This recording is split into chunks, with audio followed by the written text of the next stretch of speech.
So welcome back guys. In this lecture video we will going to understand and discuss the IP address mathematics. So every IP address is associated with a mask value and a mask value is a value between 0 and 32. So we discussed in the last slide that the IP address size is 32 bits, right? And every IP address is associated with a mask value. And the value of this mask value is nothing but it is any value between 0 to 32 for IPv4 addresses. Just to let you know that for IPv6 addresses the mask value is 0 to 128 because the size of IPv6 addresses is 128 bits, right? So every IP address is associated with a mask value which is the value between 0 and 32. Mask is used to form subnetworks, right?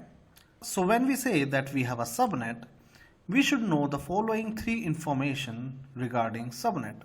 That is the network ID of a subnet, what is the broadcast address of the subnet, and what is the maximum number of machines which could be present in the subnet.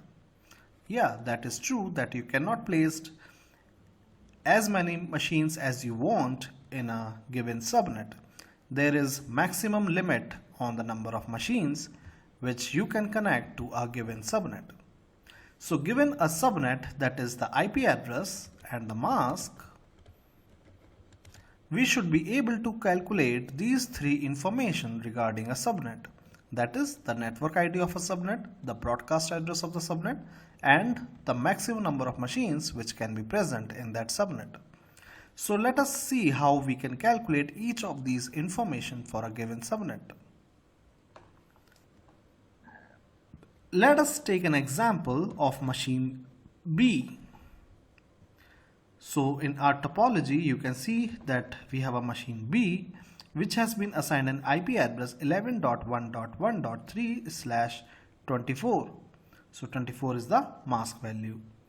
So we will use the machine B's IP address and mask value to compute these three pieces of information for a given subnet. So I'm showing you here the results. The network ID of this entire subnet is 11.1.1.0/24. This is the network ID. And the broadcast address of this subnet is 11.1.1.255. And the maximum number of machines that can be present in that subnet is 254. Why 254? We will discuss that why we have applied this formula to get the maximum number of machines which can be connected or can be placed in this subnet. So let us discuss how each of these pieces of information is calculated from an IP address and a mask value assigned to one of the machines present in the subnet. In this example, we are taking the machine B as a test machine. So the user input to calculate all these pieces of information is the IP address and the mask value of one of the machines present in the subnet. In our example, we have taken the IP address and the mask value that is assigned to a machine B. So let us see how to calculate the subnet ID from IP address and mask value of machine B. Right? So in order to calculate a subnet ID, follow the following steps. So represent the IP address in binary format. So this is 11.1.1.3. So this is the binary representation of IP address 11.1.1.3.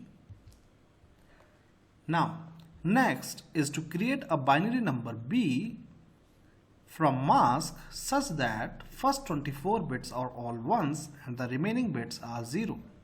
So remember, the mask value that is assigned to the machine B is 24. So prepare a binary number such that first 24 bits are ones and the next 8 bits are 0 Remember, the length of the mask value is 32 bits.